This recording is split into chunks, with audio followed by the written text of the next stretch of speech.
আজকের ব্লগ করার জন্য আমরা সবাই বাইরে বের হয়ে পড়লাম। বৃষ্টি হয়, এখানকার আবহাওয়া অনেক ঠান্ডা ছিল। ভালো করে লক্ষ্য করলেই চারিদিকে শুধু গাছ আর গাছ দেখতে পাবেন।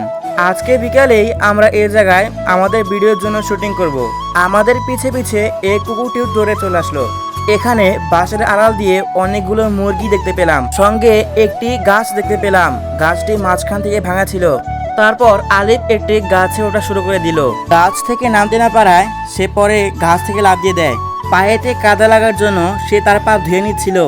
তারপর এখান থেকে আমরা যাচ্ছি অন্য একটি জায়গায়। সামনে তাকাতেই দেখলাম কুকুরটি ঘাসের ওপর দিয়ে হাঁটাহাঁটি করছিল। একটু পরে পথের মধ্যে আমরা একটি জাম্বুরা কুড়িয়ে পেলাম, তাই এটিকে কাটার জন্য বাড়ি থেকে আমাদের একটি চাকু আনতে হলো। অতঃপর আমরা রওনা দিলাম সামনের দিকে যাওয়ার উদ্দেশ্যে, কিন্তু এখানে রোদের কারণে অনেক গরম লাগছিল। সামনে একটু এগোতে কলা গাছগুলোতে অনেকগুলো কলা দেখতে পেলাম। এরপর চলে আসলাম আমরা একটি বিলে। তারপর এক পাশে বসে আমরা জাম্বুরা কাটা শুরু করে দিলাম। এটা খেতে অনেক সুস্বাদু ছিল। তারপর যাওয়ার সময় আমরা অনেকগুলো শাপলা ফুল গাছ দেখতে পেলাম, তাই আলিফকে পাঠিয়ে দিলাম শাপলা ফুল আনার জন্য। ফুলগুলো দেখতে অনেক সুন্দর ছিল। ভিডিওটি যদি ভালো লাগে তাহলে সাবস্ক্রাইব করতে ভুলবেন না।